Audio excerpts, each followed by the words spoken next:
Hello, everyone, and welcome back to another episode of Steelheads Weekly with Darius Dominguez and Mark Freitas. And this week, we are honored to be joined by somebody who is covering the Steelheads pretty much all season this last season. Unfortunately, it came to an end this past week, but we are joined this week by Mitchell Fox. Mitchell, how you doing this week?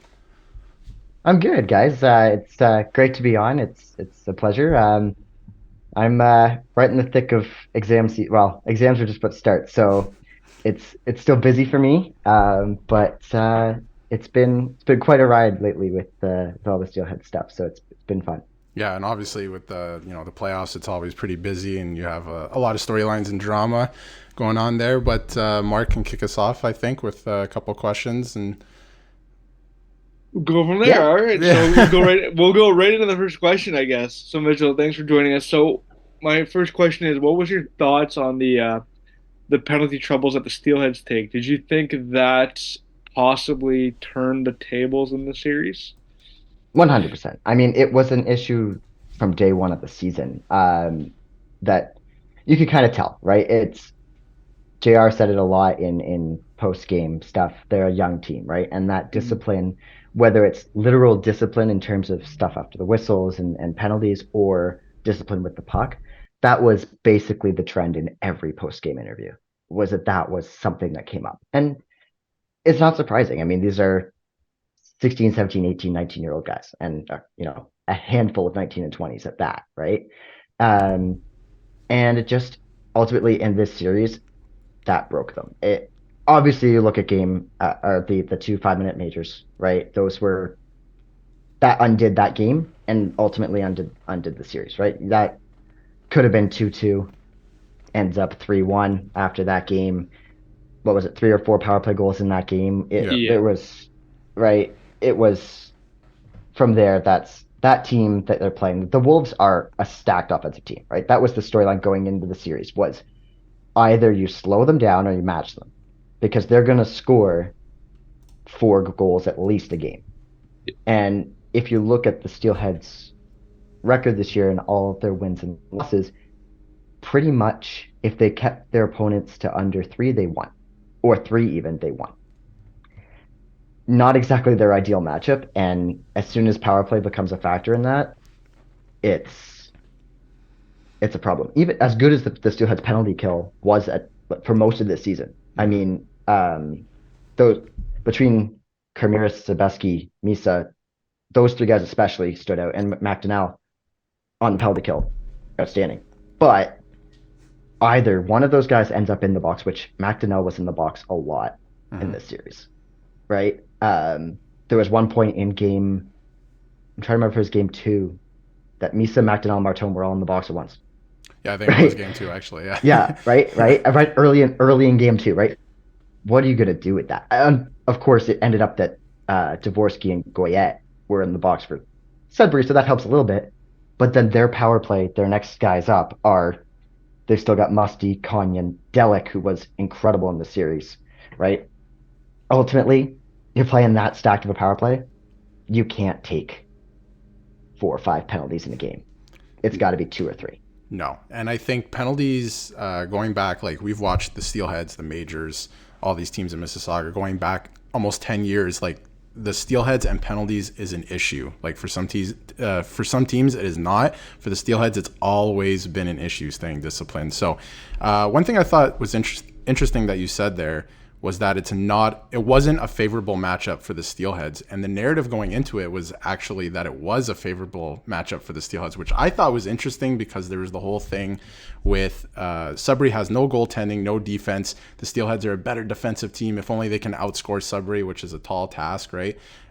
So what do you think was the key part? Besides the penalties, like that was the whole story in Game 4, of course. But besides the penalties, what do you think was the biggest factor in this series? Was it that the Steelheads' top guys weren't outscoring Sudbury's top guys? Like, what do you think it really ultimately came down to? So that's what I'll say first. Is personally, I looked at it that this was their worst matchup of the possible ones in that conference. Brantford, I think they had a chance. Ottawa, I think they probably would have beat. Sudbury was probably the toughest matchup in my eyes. Just from everything that I watched the season, just looking at the season series, I did the article that I wrote before the series was a Mhm. preview, and I basically did it just on stats alone. Um, and their stats against Sudbury in the season series were not great. I can't remember exactly, but their power play and penalty kill, for example, like the Steelheads penalty kill was finished towards the top in the league. Against Sudbury, it was like dead last. Like they Mhm. were way below 70%, I think, or below 80 for sure. Um, so that's a factor, right? Those and the biggest difference there, the reason I say that is those the top six, right? Guys like Goyette, Musty, and Dvorsky were top tier talents in every game. Mhm. They stood out in every game, or they didn't stand out because they're just that good that they look like that every game. Whereas I found with Martone, Misa, McDonnell, namely, those are kind of the three that stand out. Through the back half of the season, personally, I found that there were games where they just weren't standing out the same way. And part of that is they're young, right? Obviously, Mhm. Yeah. Misa's draft eligible. Martone's not even draft eligible. McDonnell was a fifth rounder last year, right? Those young guys still kind of that core is not as well, for one, experienced as the Sudbury one. Even if Dvorsky's in his first season, he's still a drafted guy, a first rounder, right? Um, Ultimately, though, I think another big difference is that second line. The Steelheads' middle six is not bad, right? And it's promising for the future, especially. Um, I'll talk about this a little bit more, but Lucas Ramirez might have been their best player in this series. Um, and but when you look at Sudbury, Kanyan and Delic especially were game breakers in this Mhm. series.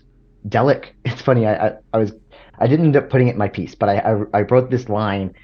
Delic turned back the clock to a year ago because last year, so the first game I covered of the Steelheads was the start of last season, and the first game was against Sudbury, and it was Delic and Goyette each had I think 5 or 6 points in that game. It was insane.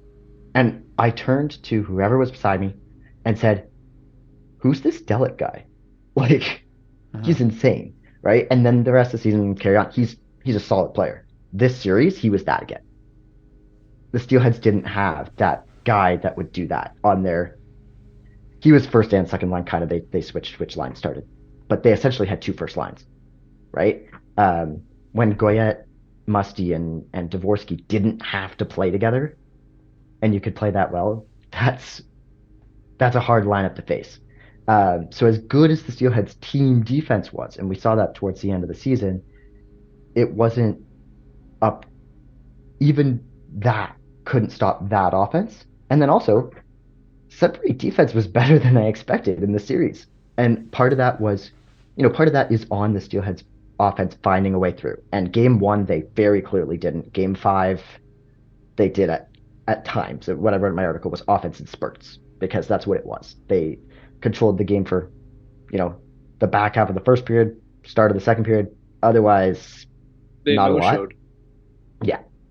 For game one was the whole thing was kind of a no show, Pretty right? shocking. Yeah. Yeah. Um, so when you've got parts of games like that where your offense isn't clicking from your top guys, then where do you go, right? The second and third lines were fine in the series doing what they do, but they aren't gonna they're not gonna score to pace Sudbury. And then also, you said the goaltending story. Valdres and Vandenberg kind of proved that wrong in the series. Like they Yeah. were solid enough, and I think part of you look at their save percentages, and they're 870 something and 880 something. I think they were. Part of what you have to factor in there is the way that Sudbury played, right? Save percentage it's an individual stat, but it can kind of be a team stat when you're playing on a team that plays this very risky high flying style. Yeah. Um, and especially when you start to kind of consider score effects to where they were in games and where other teams kind of ended up basically getting better quality shots as opposed to lots and lots of shots towards the end of games and stuff. Um, but really, what it came down to was the Steelheads never got those grade A opportunities on a consistent basis to beat those goalies. And part of that's on the Steelheads offense just not having that. Part of that's on Sudbury finding a way defensively. I agree with you on the offense part because I talked about it in my article after game what Darius was it say game 4. Hmm. I mentioned that Martone, Misa, and McDonnell were quiet through the four getting not putting up. I think they were putting up points, but they weren't putting up like what they were there for to score goals, right? Like Mm, you expect them to be game changers, score goals when they need it the most, and they didn't do that, obviously, right? Like yeah, getting points is one thing, assists, but you're there to score goals, and they didn't do it. I'd say. Um, yeah, my next, 100%. the next question I guess we go on here is continuing with the offense. I put this in my article yesterday that the Steelheads should look to add up front to get more offense going since it was cold in the playoffs. Do you think that they should get a player that they could kind of slot with Martone so then you can kind of move McDonnell and then Misa down, have them on their own separate lines? I think I feel like that's something that they should do so you're not loading up on one line and you can spread out all the good players. Personally, I would say yes. I mean, I feel like that's the natural progression for a team that's trying to. Next year's the year they have to be Yeah. very good, right? Because if Misa's in his D+1 year and McDonnell's in his D+2, they're probably both gone the next year. Or maybe Misa comes back for a D+2, right? You don't know, especially because he's an old guy for his draft year, right? He's, I think, as old as they get in that draft year. I think he's an October birthday, if I remember correctly. Yep. Yes. Um, Yep. right? So, and Martone ends up being the same thing for his draft year, right? Um, so the next year they have to really go for it. So you have to think they need that next kind of another kind of game breaker. Like I said with Sudbury, right? They had Delic and Kanyan that they could pull out to score 5, 6, 7 points in the series. Um, the Steelheads kind of had that in Carmiras, and he could maybe take that step. That's the hope. That would be their hope is that Carmiras takes that step. Um, and maybe you hope that Zabeski and Zidlicki take that step too. But the one thing with this team, if you look at it kind of how they're built, there's a lot of guys that build a lot, but nothing comes from it.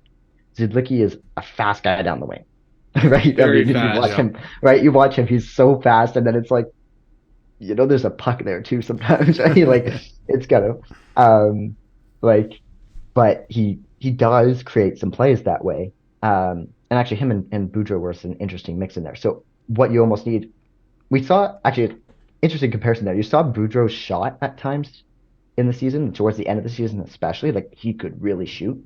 If you find somebody that has that shot and drives play, that's what they need. That they can put with whether it's Sidlicki or Sebaski, who another bang and crash guy on the wall, right? Carmiras and Misa, I guess, kind of call more two-way guys, right? They're both pretty solid, coming back and forth and moving the play. That way, Martone obviously can do a lot of things and is a very skilled player and a very high-end shooter. Obviously, is the first thing you notice. And then McDonnell and Zabeski are kind of playing that net front bang and crash. Where's that other shooter off the rush sort of thing too, right? Yeah. There's kind of Martone and Carmier showed it at times this year. There wasn't really another high end shooter like off the rush like that, or um, on the power play we saw Van Volsen do it, but um, they just I think another guy there, whether that's a center or a winger, is a question. I have no idea. Hmm. I, I would say a center because you can't have too much center depth, probably. Yeah. And JR said it before. Misa is probably a winger when he makes the NHL, if he makes the NHL, right? Yeah. Um, so my sense is next year, especially, they're going to want him on the wing. Probably McDonnell too, for that matter. Yeah. I think the Yes. They're lineup in terms of, sorry, Mark, go ahead. no, you first. I think the lineup in that way could look different next year, not in terms of personnel, but maybe positioning. And maybe Yeah, they find somebody. It could be an overager. I don't know what the team looks like, but it looks like they're going to have to find another fast forward who can come in and produce for you off the rush, because they had not much of that the second half of the season, from what I could see at least. Mark, go ahead.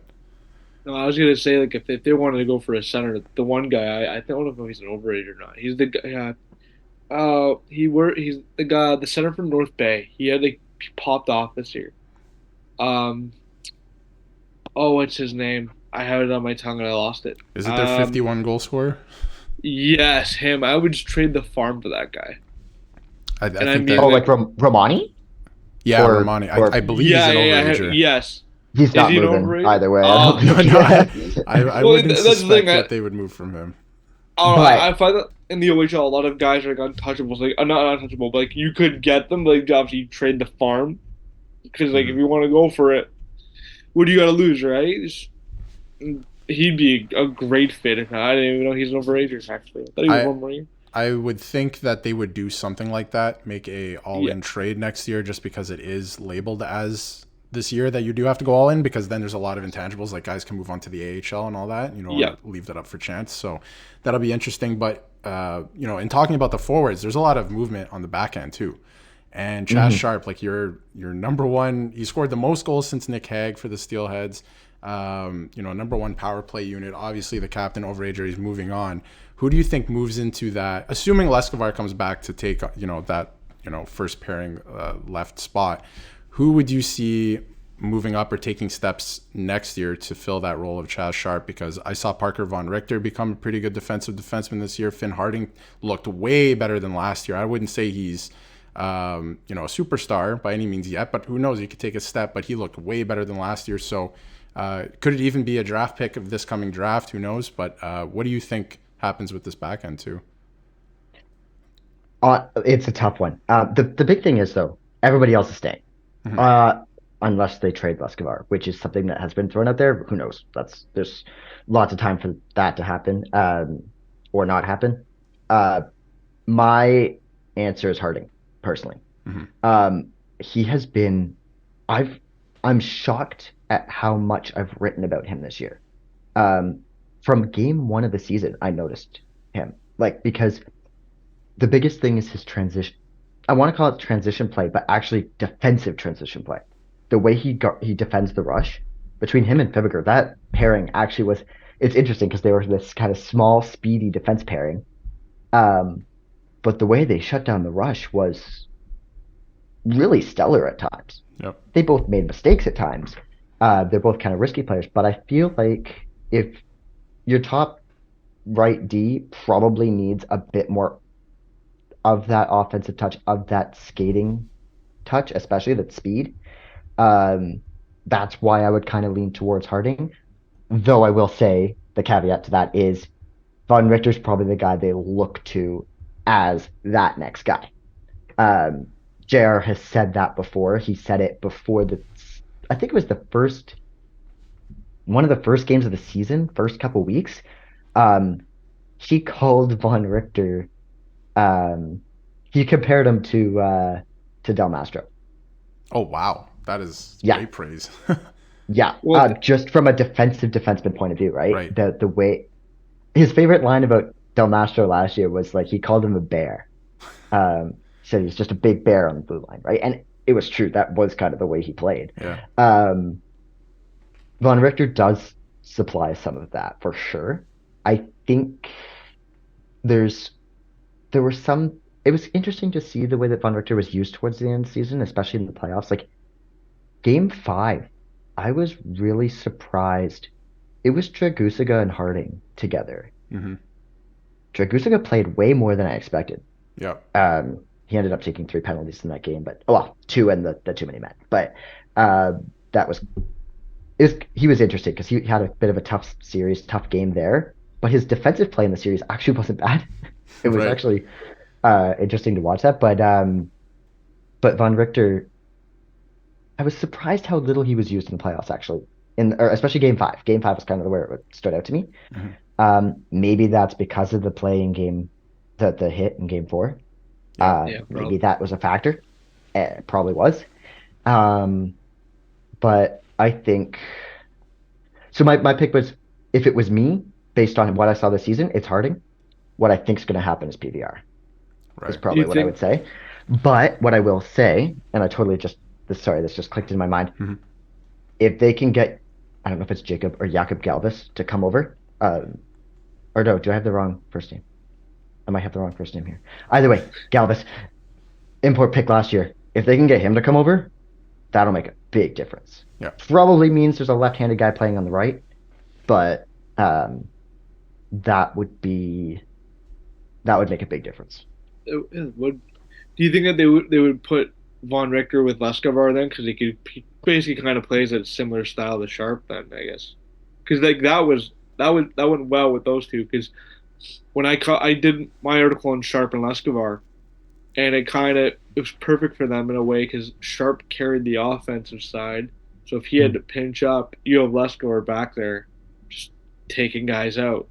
So I think if they could do that same thing with Leskovar and Von Richter, it would be like nothing left.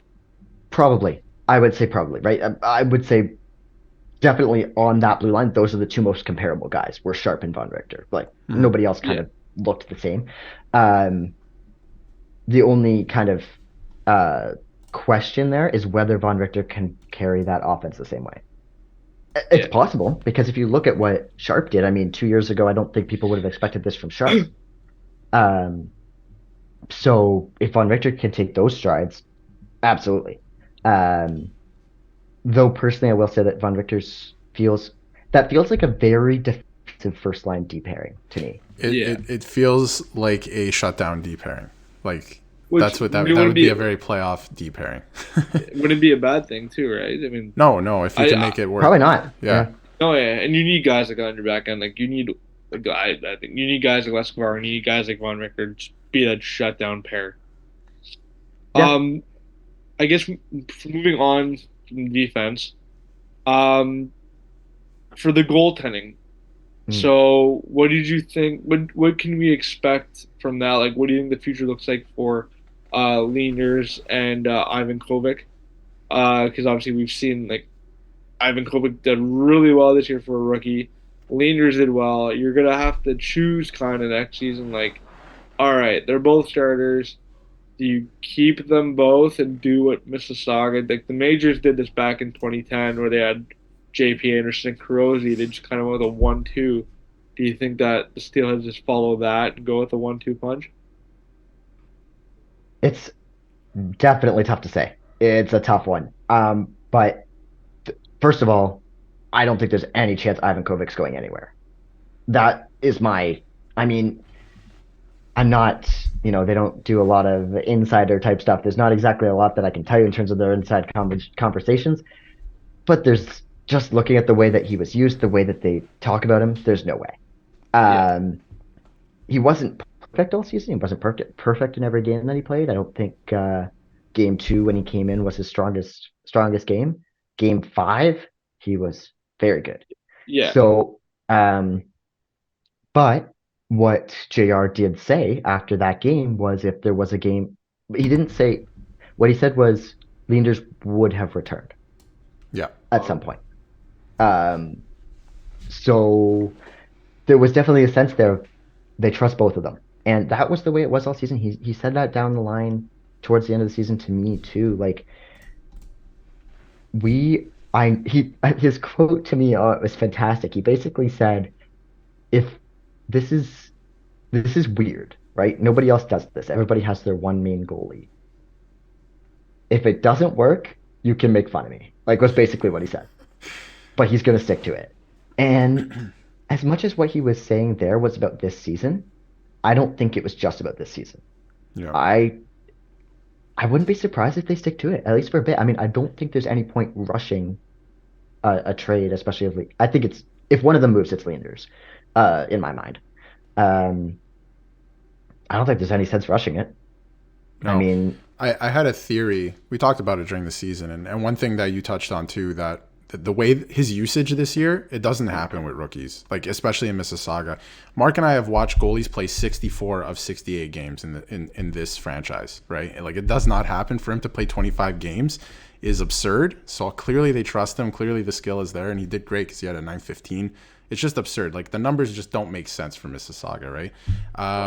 in a good way, especially I when should say. especially when your other goalie is draft eligible, Right? Yeah, right. right? It's just as Right? good. Yes, it's crazy. Well, and draft eligible just because, like, in that sense, it's a development league, right? And Yeah, you'd think the draft eligible guy is going to play as much as possible, but they know what they had in Ivan Kovic, and yeah. they used it. And I think they're trying I to get get him ready for next season as well, because so many times you see rookies held back because they are rookies, and then they come into their second season not ready.